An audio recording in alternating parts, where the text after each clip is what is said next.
Our guest is Faith Odhiambo. She is the president of the Law Society of Kenya. And she's here today as we begin this day of marking a year since this day of June 25th last year, when citizens protested and breached Parliament. Faith, good morning. Good morning. How are you? I'm fine. How are you? I'm asking again, how are you? I'm okay. Good. So I just wanted you to be sure that I'm not just doing those normal things of how are you? Yeah. Sasa? Mambo? Yeah. I'm actually asking, how are you? Yeah. As good as you can imagine. Yes. Okay. Karibu sana. I think even yesterday at night they picked some two gentlemen. Yeah. Yes. So I was receiving lots and lots and lots. Of course. Oh yes. Yes. Yeah. I mean, it's something that you have taken and you've taken on quite well over the last 1 year. But of course, it's a heavy burden. And we appreciate you and acknowledge you. And thank you for even taking that early morning trip to come to NTV. Despite road closures and everything else, let's welcome you with the day's proverb. Not proverb, but the day's quote. Yeah, the day's quote today. The quote today by Jano is, who said these words? Who said them on our soils? Right. Who was Gitobu Imanyara? Who's credited to is Thomas Jefferson. But he thought it was fitting for today because it says the price of freedom is eternal vigilance. The price I wouldn't of freedom. agree more. Because, you know, even as we celebrate or commemorate today, the Gen Zs have awakened vigilance in this country. I've said this before and I say it again. When I took over office, I was sort of kind of depressed in terms of the direction our country was going. No one was asking any questions. Parliament was rubber stamping everything. And even our courts, in terms of what was happening, I was not happy. And so the Gen Zs have brought vigilance. You know, courts are more sensitive. We have the courts now having a spokesperson to respond to issues that are being raised by the citizens. And even the Gen Zs, because, you know, I remember lecturing them once and I was telling them, you may think I'm young, but I'm unhappy with the way you carry out yourself, and even look at the verdict that the public is giving you. And now they're responding. Before, they never used to respond. You're seeing Parliament on their toes and afraid. You know, we have never seen parliamentarians say sorry in the history of this country. I think the Gen Zs made them say sorry. You've never seen the head of state retracting a decision. And so this eternal vigilance is something that we have learned it from the Gen Zs, but it should be something that we pick up as a legacy issue. Because Kenyans just talk about things and forget. You know, I saw yesterday part of the Gen Zs talking about the budget and asking about why is the president renovating again after the scandal of last year?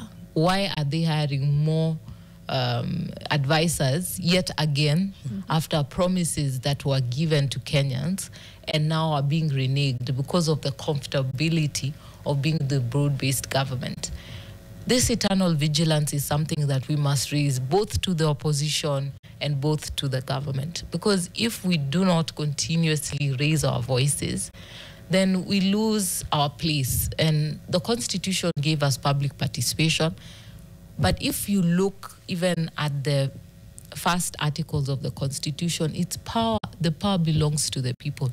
And we donate that power. If you fail to handle things in accordance to the Constitution, then people have the right to revoke that power. Yeah. Wow. I love that you said that the vigilance, when you came into office, you were almost jaded, like, where is this country going? And then you didn't only come into office, you swooped in. You were like the person wearing a cape, you know, during the protests. How were you able to so quickly organize and galvanize and then have the audacity to say, not only are we doing it for these initial cases, but you've sustained it till now? How have you been able to do that? I know it's taken a team and a lot, but there must have been something, a fire inside you that said, if I don't do this now, I've not given myself I've not given this office any credit. So how were you able to mobilize and galvanize, you know, and how have you managed to sustain it?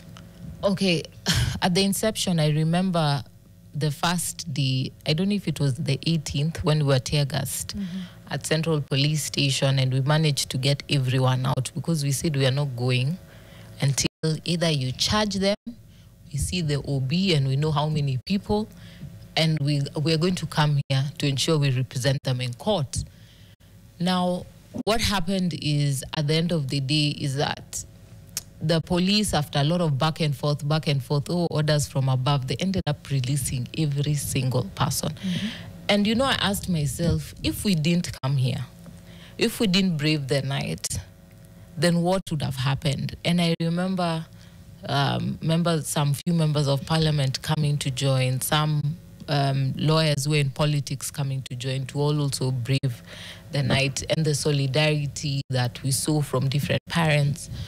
And I said, you know, if we don't do this, who is going to do it? And I have a young council, a very energized council. So we had a meeting. I remember having a meeting with them and asking them what do they think, and do they think this is something that they're ready to do? And I was like, you know, this requires sacrifice, and it requires a lot of hard work, and I'm one person, I can't be everywhere, so it means we have to be everywhere.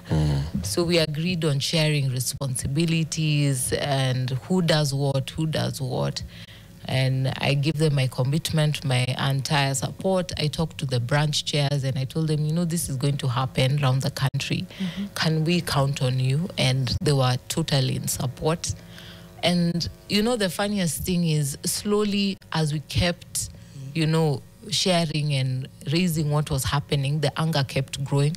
And so even older advocates were coming out, much senior advocates. Because I remember even when Gabriel Oguda was arrested and they said he was in Buruburu, we were stuck in Supreme Court that day on the 25th. A very senior advocate is the one who went to check, and he wasn't there. There were several places they said. So we started saying, we opened a group and we said, this is what is happening. Whoever is available, please go. Even the big firms that you would ordinarily think people would not were also coming out, and they were saying, just tell us where you need us. If you need us to do the drafting, we have a team that we have set aside to specifically work on these petitions. If you need us to support on this. So I was pretty much also surprised, to be honest, because I didn't expect the kind of support that was coming, and in different ways. And I would say that after also a very long time, LSK was working with civil society groups. We work with Kenya National Commission for Human Rights, Katiba, Kenya Human Rights Commission, but we never worked so closely with other different human rights groups. But it needed that kind of synergy, because we have the numbers in terms of advocates. They have the numbers in terms of the doctors, organizing psychologists, and also working closely with the journalists, because, you know, we would need journalists to ensure that people walk safely in certain areas. I remember certain times the doctors would be calling, they would be saying they're stuck in this camp, police have come to threaten them, that they won't leave safely. So if you're not looking for, you know, yourselves or Citizen and others who are available, we'll be calling also Larry to come in and just record and ensure they leave safely.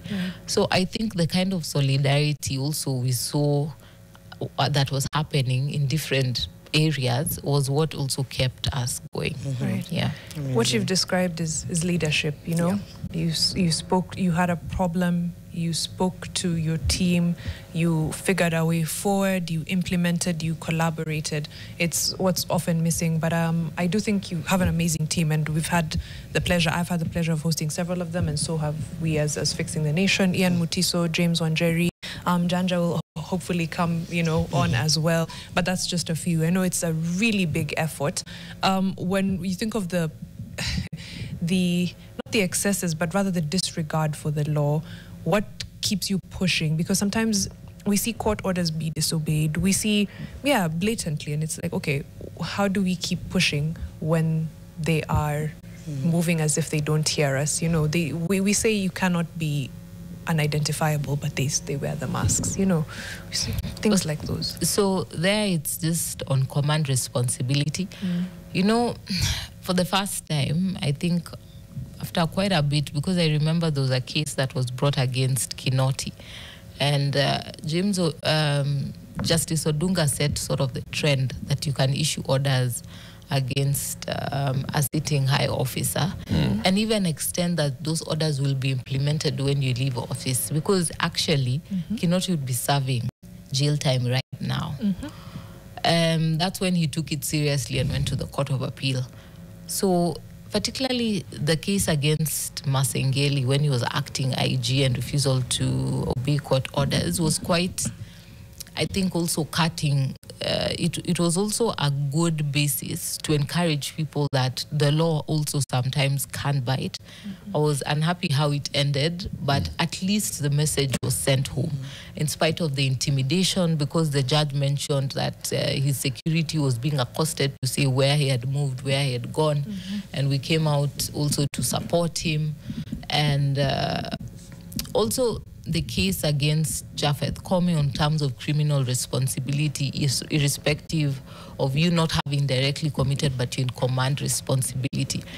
Such cases are enlightening to keep pushing, because it shows that the law you'll get a judge who will balance the scales and pronounce himself strongly. Because as long as a court order is hanging upon you, they may pretend that they are not listening, but it prevents you from one day getting higher in office, getting other opportunities, because someone will pick and say, there's a court order against you. You don't obey court orders. How will we expect you to be able to take up this office and serve in accordance with the Constitution if you have not obeyed the current Constitution? So individuals may pretend, but the law always catches up. And so it gives me a lot of faith and hope that irrespective of the failures of the other institutions, the other arms of government that's supposed to be, watching out, surveilling, and ensuring that they are obedient to court orders. And for us, it gives us also a pushback, because you're able to raise concern, even not only local, but also the international arena, with regards to indictment to our government. Because when we have the head of state disobeying court orders, going ahead and even pushing for and gazetting the IEBC Commission, yet there are clear court orders barring the same. And I know there's a court case against the same seeking to hold the president in contempt alongside the Attorney General and another. And so it's also the fact that people now are a bit more brave. Before you could never hear people bringing a case against the head of state, even though he has immunity. You see, the fact is that there are others who have also failed constitution, who are not immune. And so it's also an indictment to all of them as well. And so irrespective of the nuances, they still want to keep those, I would say, a facade to the international community that they're obeying orders. But you see, it gives you an opportunity to raise us in those arenas to say, no, there's this court order, there's this court order, there's this court order. They continue to violate those court orders. And frankly, we are now seeing Gen Zs trying to implement court orders and insisting that you must obey. I don't know if you saw the reels and the videos that were going on. It's hilarious. But it's a stilling reality that there are others who understand the importance of obedience of court orders and are telling you, if you will not implement them, we will ensure that we implement them. Awesome. So I like that. What immunities does the president enjoy? Well, the president cannot be prosecuted civilly or criminally while he's still holding office. And I think the BBI was the vindication, but though the High Court and Court of Appeal nearly exposed the president then, but the Supreme Court reinstated that the same, But it's well in conduct of his duties as president, right? So if the president, for example, strangled somebody in the State House or wherever, I mean, you can sue him. Yeah, but frankly, you'll never even know it, Frankly, you'll never know it, Yeah, but I always say the law has to always be tested. Yeah. And so the case that Paul Muite has filed is also a test, and we wait to see the court's deliberation on the same. Yeah. This orders or findings that have come from the court, I don't know whether they call them judgments, rulings, orders, for example, from the various courts, and it was in the Daily Nation yesterday, Yes, on the police must be clearly identifiable Yes. while managing a protest. At all times, the police should not use, tear gas canisters on peaceful protesters and so on and so forth. What are those? Are they orders? Are they findings? Are they interpretations of the law? They are the orders. Now, the court gave a judgment and issued those particular orders.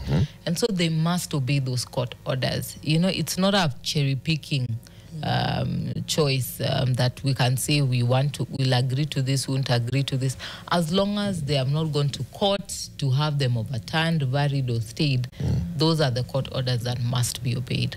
Okay. Must there be somebody who moves to court to say that so-and-so has disobeyed this order for it to be enforced?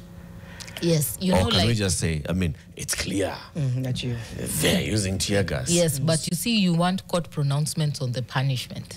And that's why there's attempts to unmask them, so that we want individual responsibility. It stings better.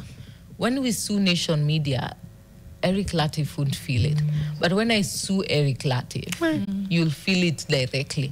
Now that's the aim. We sue individual officers. Apart from command responsibility, when we start picking individual officers and you find yourself behind the dock going to serve for contempt of court, it comes into a reality. You'll now understand there's nothing like orders from above against a court order. That's a very important bit, and we've tried to drill and push that. We're about to go into a break, but before that, I wanted to just know, today is going to be clearly a day of protesting, commemorating what happened with the Gen Z, and I know we'll probably discuss this a bit more in depth after the break. How do we make it easy as protesters for the Law Society of Kenya to also, come through for us? I know last year it was almost incredibly seamless. None of the charges held up because it was unarmed protesters being picked up on baseless charges and the usual. So as we go into today, what are those things that we can do to make it easier for ourselves, for the Law Society of Kenya, for medics, for everybody else? Yeah, maybe you can just give us a little bit and then we'll go into... So things you need to do is ensure that the people who are arrested, raise where, when they have been picked up, and have their full names, because that's the only way we can go and check in the different police stations and insist on their names. If you can record or go live, because when they trump up charges, that's the only evidence as well that you can use to counter. Because normally there are no those group charges, and then you'll be able to disclaim and raise that you said they were damaging where or doing what, yet timestamp shows they're in a different place. Just ensure that you don't carry anything in your person that can be said that you are armed, because now they tried the robbery with violence stories. Don't resist arrest. Ensure that you demand who that officer is and to identify himself. But most importantly, if you can, just ensure you go live, because those images are the ones that help us identify those officers, where they picked you up, what you were doing at the time that they picked you up. And so that it enables us to be able to prepare proper documentation, and also not forgetting anyone. Just ensure that if your loved one has disappeared in a particular place, walk in groups. If you're alone, it's easy to single you out and pull you out. We won't know where you are. True. And so it'll be a harder task for me looking for you, groping the desk, asking from one place to another. You won't be able to find you. So last year we had, police stations holding people that don't, like Parliament, railways. There are areas that ideally people wouldn't check. But because of people texting and alerting, that's how we knew where people were. Yeah. We'll hold that just as we go into the break and come back and continue on that, because again, we need to speak to some of those disturbing trends, but that vigilance is what is able to expose them. But we're in studio with the president of the Law Society of Kenya, Faith Odhiambo. I can already see some of you sending some feedback online. We'll try to get to it. We're going into a break commemorating 1 year since the anti-finance protests, June 25th. And so we'll be back after this break with a conversation with the president of the LSK. Stay with us. 400. Evo 2. She's Done our in-house ever so AI. well. Madam President Mariam. Mariam is our in-house, low-key in-house AI. ChatGPT Mutu. Yep. Oh my. Feedback online, Auntie 254, the real Iron Lady. Looking forward to reading her book. Faith, you'll talk to us about your book. Which book? It's been put out there. I have to work on You mine. have to work on your book, right? And then we have Judith Kirore. She says it's 11:34 p.m. in Houston, Texas, and I can't sleep. Thank you, Faith Odhiambo, for speaking for the voiceless. Eric Shieni was my nephew. The pain of losing him is still real. Apologies for that, Judith. Call the cities to also join the national holiday, Omera, the Kikombe. Still Mike the One, congratulating Madam President. The LSK fraternity and Kenya at large should be proud to have you in leadership. So just a lot of people speaking to us online. You, Eustace Babila, we're behind you, Madam President, for championing for constitutionalism, a person to emulate. Thank you all so much for your feedback. If you have any questions or comments as well, you can keep them coming in as we continue our conversation with the President of the LSK. Joseph Ongombe says, my question to the great government of Kenya, mbona mlete bunduki kwa vita ya bendera na maji? Yeah, that was always the question. That was always the question. Yep. So we'll be bringing you updates throughout this morning. Our crews are across the country at NTV Newsroom. And as soon as we have some updates on what's going on, we'll be sharing. And like we started by saying earlier, most major roads into the Nairobi CBD are closed this morning. And the police are positioned on all these places, and they're saying no vehicles, no boda entering into the CBD. If you must come into the CBD, you walk into the CBD. So this we have seen, and many people are still also posting their updates from across the places. Kipchumba Murkomen posted at 5 a.m. or thereabout, or 6 a.m., where he was already in office and he was meeting with senior police officers, you know, and saying, just coordinating security for the day. Again, we'll bring you updates on what's happening across the day. Faith Odhiambo is a great fixer, president of the Law Society of Kenya. And as we get back into this conversation, I want to bring in another fixer. Her name is Millicent Odhiambo. And in 2017, she was involved in the gubernatorial campaigns for Mombasa County. She went viral because of what she said. And I think some of those words, even if you remove the context of the election, the context of Mombasa, the context of governor's election, and you just put those words today, they'll make sense. Just listen to Millicent Odhiambo. We are in a battle. We are seeking for governorship. It is not a child's play. We must be seen. We must. Whether we in Dakni or we Kithini, we must be seen. It's not a joke. We are not in some football of Arsenal and Manhattan, where you cry when you're defeated or not. This is about our lives. We are looking for governorship to change the lives of Mombasa people. It's not a laughing matter. We are in full throttle. Oh. Hey. When we are in a battle. Full throttle. This is about our lives. And that was 2017. Yep. Fast forward. Whether we election. Dekni or we Kithni, Yeah. What does we that must mean? Yes. be seen. Faith, what does that mean? What does Nekni And and Kithni mean? It really doesn't have a meaning, whether you do what or not. It's just like a luo. It's like, hata ufanye nini ama nini. Hata ufanye nini ama nini. Yeah. Whether we Nekni or we Kithni. Yeah. We must be seen. We must. But that's 8 years ago, if my math is right. Is it? Is it Yeah. 7? It is. Coming Not to 8, coming It's to 8 years 8. ago. Yeah. I still wonder, I keep wondering how, and Madam President has just talked about it. She's talked about the fact that you rein people back to the Constitution. Sometimes I worry that we're far gone, because it seems like June 25th, we were here, right? The law and the people were coming to a head. Then there's been the tension. And then the last 2 weeks have seen a complete abandonment in many ways of these same laws. We were just in the break talking about the various people who've been abducted or threatened over the last few days. And I think you were even saying that there's a case that was brought to your attention. Sometimes it just seems like, how do you even begin to play catch up? And I think Mariam asked it. When people are already completely taking the law away, somebody actually said, is it possible for some, to me, this might sound like a stretch, is the ICC an option? Worst case scenario. Worst case scenario, if we're able to document and have adequate evidence of human crimes against humanity, then the question is also ensuring that we meet that threshold to be able to table our case before the ICC. Then we have that option. The challenge even that we're having, the organization that really is able to document and is able to keep credible information in terms of have proper numbers is Kenya National Commission for Human Rights, which is now being frustrated to almost a ground halt because of the numbers and the information they issued. You saw the president rubbishing the numbers that they keep issuing, and there was a resounding agreement from the complaints we were collecting, from what IMLU was collecting, Kenya Human Rights, everybody, it was really collecting the data that was on the ground, and they have also the numbers of officers and investigators at the ground.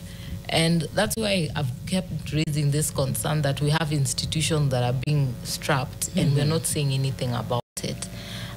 Because they are the ones that can help surmount the evidence to table before the ICC. And yet we have institutions like NCIC. Have you heard them since Kamket said those malicious and vicious statements? And we are still giving a warning to him that if we see goons that have been brought from by him, he will face the full force of the law, because the institutions that are supposed to be doing this work and actually protecting Kenyans are quite mum. I don't know if they're traveling somewhere, but the reality is they have a budget. Why aren't we hearing their voice? We remember what Farah Malim said on national TV. They just treated him to some visits. We are seeing him in and out, but he's continued like nothing really happened. And so certain institutions, even if we're saying we're having a change of the constitution, there are certain institutions that totally need to be wrapped up and money placed in the correct institution. I think though, Madam President, and I've argued this before, we have institutions, but then we have, in a way, Parliament has allowed the executive to neuter our institutions. Exactly. And so we have an institution, the NCIC in concept as an institution is absolutely nothing wrong with it in its design, in how it should be working, in the law that establishes it and all. But Parliament, which should be using the NCIC in its oversight role, is participating in basically killing NCIC, in killing the Kenya National Commission on Human Rights by just not funding them and so on and so forth. The Kenya National Commission on Human Rights is one that, like you've said, is being defunded and being discredited expressly by the president. I remember I asked the president that question on that night when we had an interview with him. Earlier in the day, I had spoken to the Kenya CHR and asked them, give me the numbers that you have so far verified of people that have died, of people that have disappeared, of people that have been injured. Had the numbers. I read the numbers to the president. He said, but that commission is, basically he was saying, is a rumor monger. That commission just spreads news. And when the president looks at a commission like that and says that commission just is a rumor monger commission, the message comes from the very top. How do we play our eternal vigilance to make sure that these institutions that we established and gave ourselves in the Constitution, so that they can be, the bulwarks are actually empowered? I think sometimes it requires a bit of petitioning to also our members of Parliament. We have seen the power of that, and we should continue to exercise it. Because if we don't make noise and you petition, because I'm quite disappointed even with Senate, when they were talking about the Cyberbullying Act, they were saying that, oh, how did these archaic provisions pass? I'm like, you passed them. You know, because the first time they were challenged in court and the court declared them unconstitutional because they hadn't gone through Senate. In 9 months, they passed them. We challenged it in court. We didn't win in the High Court. We are currently at the Court of Appeal. But the fact is, they are the ones who passed them. And the reality people keep raising to them is that you think now you're in government. Wait, when you're out, these shall be the same parameters that shall be meted unto you. Yes. They have the opportunity, and that's why I don't take these excuses when they say they are shocked, they are bored. Because the reality is, as the budget allocation is being done, they are looking at the numbers. Why isn't Parliament raising concern? How much is being given to Kenya National Commission for Human Rights? Why aren't they raising concern about how much is being funded to the executive and other institutions that would be funding free primary education and ensuring better healthcare systems? The courts have now said that it's double taxation for SHIF. What are they planning? To go to the Court of Appeal and agree on a better order? And we'll be watching the courts, because we hope the courts are not going to betray the people of Kenya, as we have seen for some time. It gets to certain courts and everything is overturned, and even government is given even a whole year to regularize and do whatever they want to do. We are seeing stranger judgments, and even that's why sometimes I really call out the courts, because I say the impunity that is being seen is also a reflection of what we see in our courts. Because when you allow the impunity, you're part and parcel of the mark. You can't say you're innocent, that you are just looking at the case, yet you're looking at the case with the same similar facts, and you're deciding on behalf and saying you're looking at a balance of probabilities or looking at public interest. That there's no public interest there. You see, if there's no pushback also from our courts, particularly by the reason that the courts are refusing to obey court orders, don't give them audience. You know, sometimes it's good to apply some level of punishment so that there be a meeting of minds, because that is an arm of government that should be deemed with the same kind of importance. You see as well, judiciary's fund is being cut out. So my question is sometimes is, for those who are sucking up to the executive, how is it aiding you? Because you're still seeing your funds being cut down, you're still being frustrated, you have service delivery to the people of Kenya, and no one wants to listen to your excuses.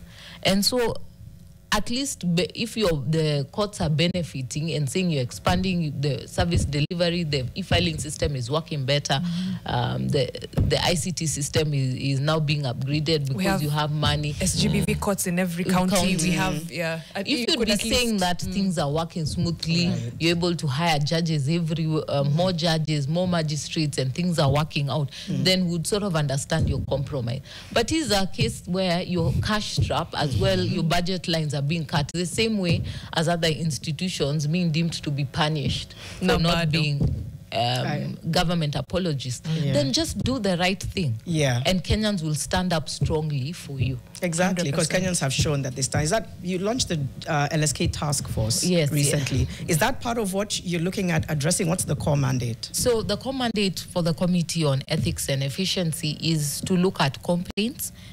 We've had complaints that people file at JSC and nothing is ever done. There's no feedback. There's no transparent system to be able to get feedback on your complaints.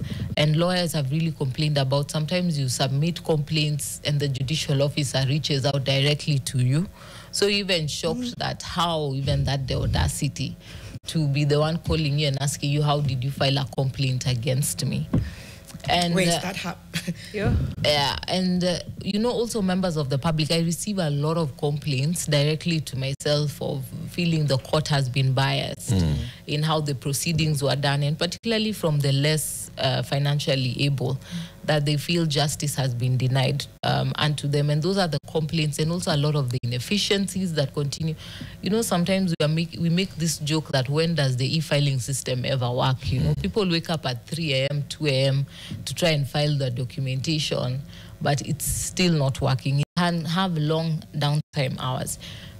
We understand sometimes it's because of the financial issue, but you know, sometimes it's a crunch time you're filing an important case and matter, and it's a matter that if you don't file within time, explaining to the court, the same court is going to tell you you're out of time.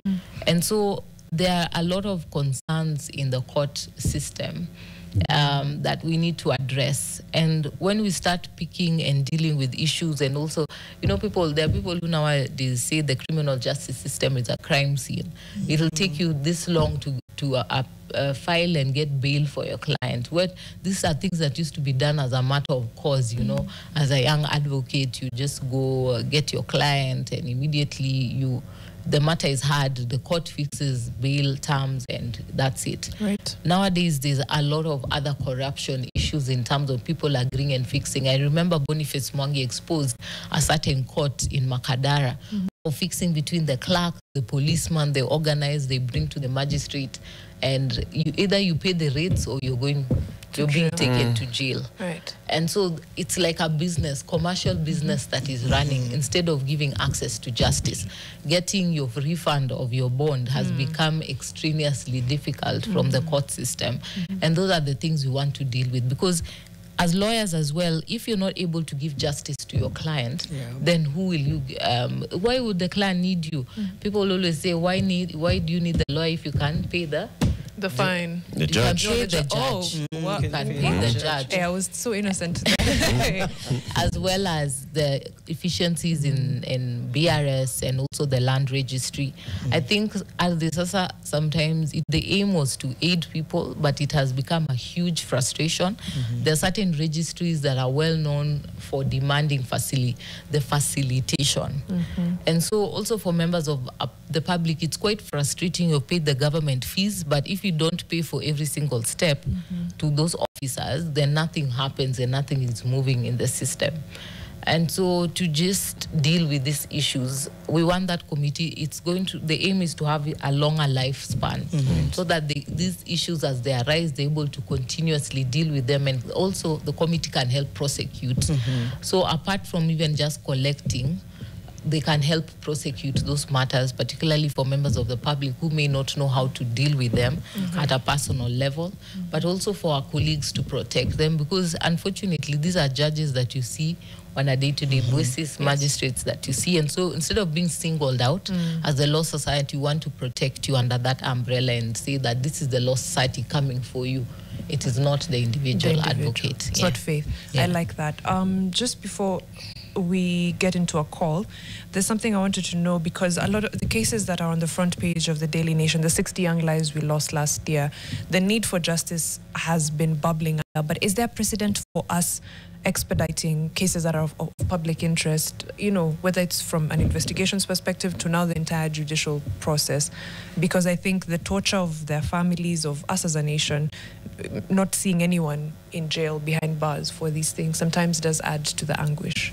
Well, I remember at the height of the lots of cases we're dealing at the Gen Zs, I even wrote to the Chief Justice demanding that she sets timelines for hearing and determining these matters, because it's such a frustration. You are just a protester to keep coming back.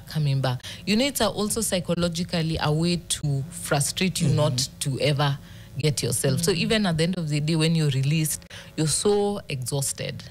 Because certain people even getting that fare to continue coming to court, it's quite a struggle. The aim is that you miss a court date, then a warrant of arrest are issued for you.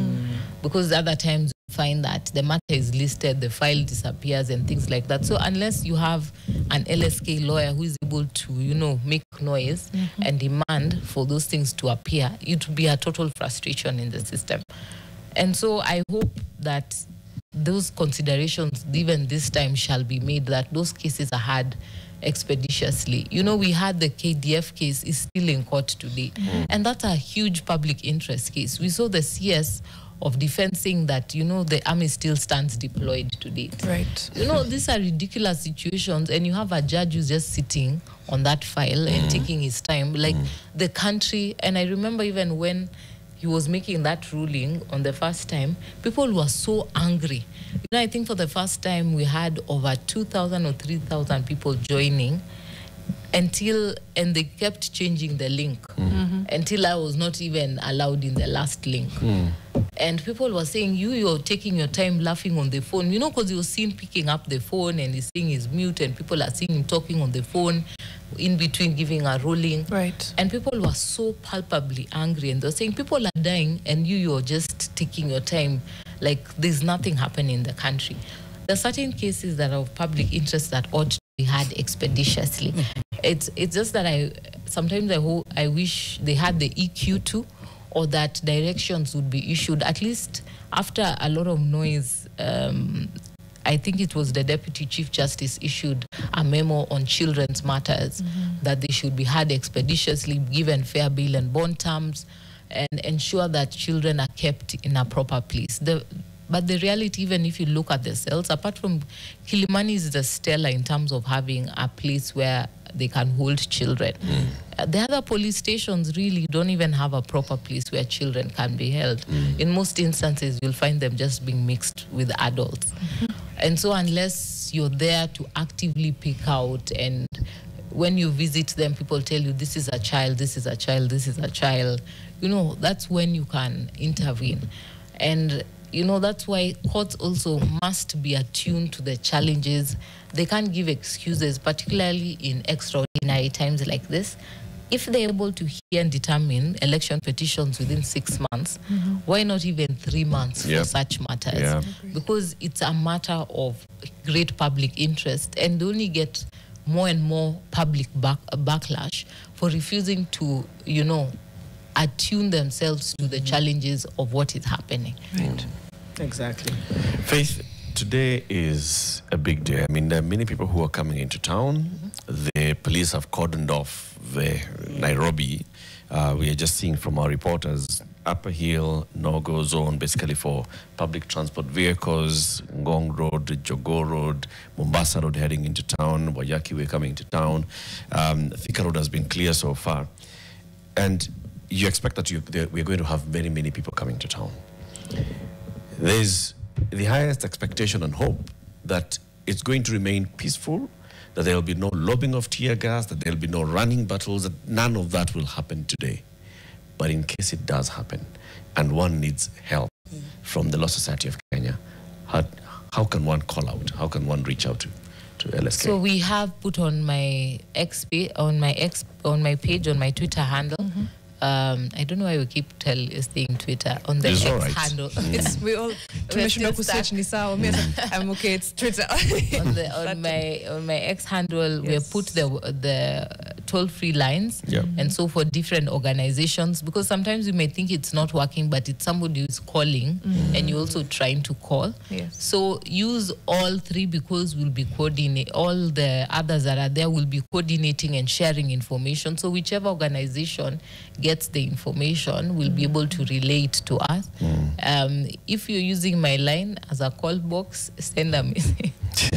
I know it's going to be busy. Yeah. If you call, it's harder. Everyone will be calling. More difficult.